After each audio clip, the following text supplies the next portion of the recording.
Hello, my name is Anna Creasy. I teach ninth grade American Studies Level 2.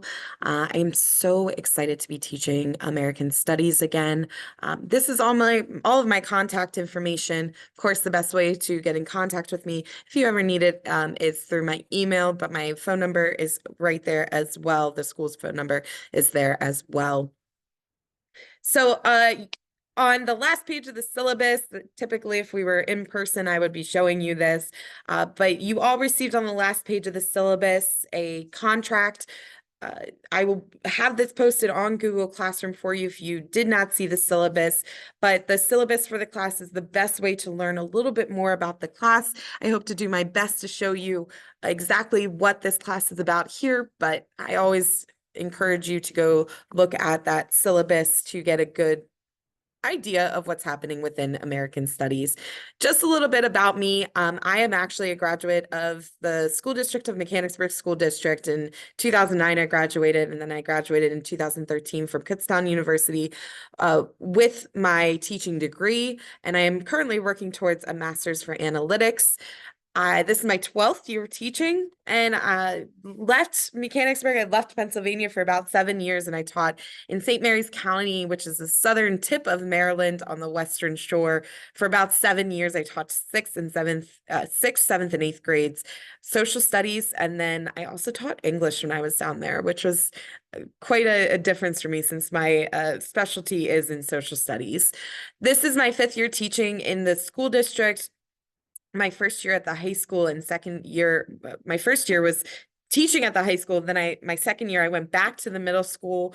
I taught 6th grade for a year. I loved it. I loved my 6th graders. In fact, I have some of them now, and I'm just so excited to have them back. But now I've been at the high school for about 4 years, and for about 3 years, and I've absolutely loved it here as well. I always tell my students the best time to come see me is during that IE. I do realize within the next 2 weeks, freshmen are going to be able to leave for IE, but it is so important for them to realize that, 3:15 ends our school day, not 2:45. So if they need the extra help, IE is the best time to do that. I am here before school as well. I like to tell my parents this when I first meet them that I coach volleyball at the middle school, and in the spring, my afternoons are really taken up by volleyball. I typically have to leave here early for games or for practices. So before school is the best time to see me, or even during IE is the best time. If they can't see me during those times, of course, they can come in during their study halls. But that IE time is so, so, so important for them to come and see me. The course itself, ninth grade American Studies, we really do look at a thematic way of history. We do not do a timeline approach, but a thematic way. And it's a great way for students to understand America's past and how it has shaped our future, or will shape our future, and has shaped what we see today in America. It's of course a 1 semester course, 1 credit. This is level 2. I always like to explain to parents, especially with ninth graders, what the difference is between a level 1 and a level 2. And really, it's the grading categories, the sources, the way information is presented, it's a little bit differently. So that's the difference between a level 1 and a level 2. These are the thematic units that we focus on. We start with immigration. I'm sure you've heard a lot about that when they come home. Then we move on to the early 20th century conflict, World War I, World War II. We talk about the Holocaust. Then we move on to our government and its people, history of reformers, economic reformers. And then we have a midterm. And then that is on our marking period 2 grade book. In the marking period 2, we continue our government, its people, the Cold War, and then human rights to end it. And then we have a cornerstone and a final exam that are averaged together. This is the overall course grades. Your first marking period is about 45%, second marking period, 45%. Then you have the final exam and the cornerstone task that is about 10%, and that's how the final grade is calculated. It's a little bit different in this course. It's a weighted system. So we have different weights like the demonstration of work ethic, which includes completion grades, nightly homework, due nows, notebook participation, all of that. That's about 25%. The demonstration of learning is accuracy in projects, essays, summarizers, quizzes. That's about 45%. And then demonstration of mastery, which is tests and end of unit projects, which is about 30% of the grade. All items that are given in class will be posted on Google Classroom. I encourage you, I implore you to look at that Google Classroom if you have not gotten a chance to do that. It's a great way to see what is happening in class each day.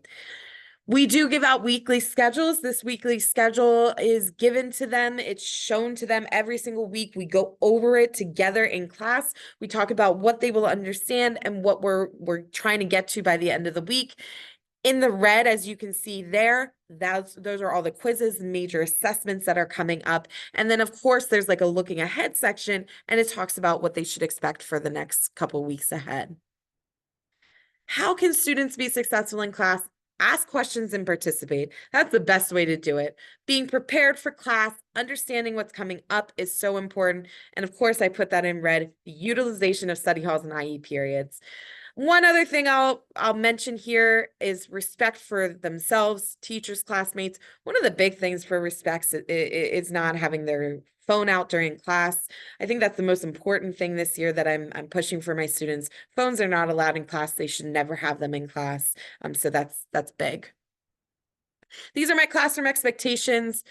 Of course, I talked about the cell phone. I shouldn't have to go over that again with them because, as I say to them, if I have to give you a warning, we're already way too far. The classroom expectation is no phones. They should never have them out. They should never have them there. So show respect for yourself, to each other, make good choices, know and follow the rules in the student handbook. So how can I help my students be successful? Honestly, going over those unit study guides. Each unit, students will get a study guide. It's a big booklet. I'll show you my world cultures one. This is my world cultures students one, but it's the same idea in American studies. They should always have that. Every single piece of information that they need will be in those booklets. Weekly agendas are so important.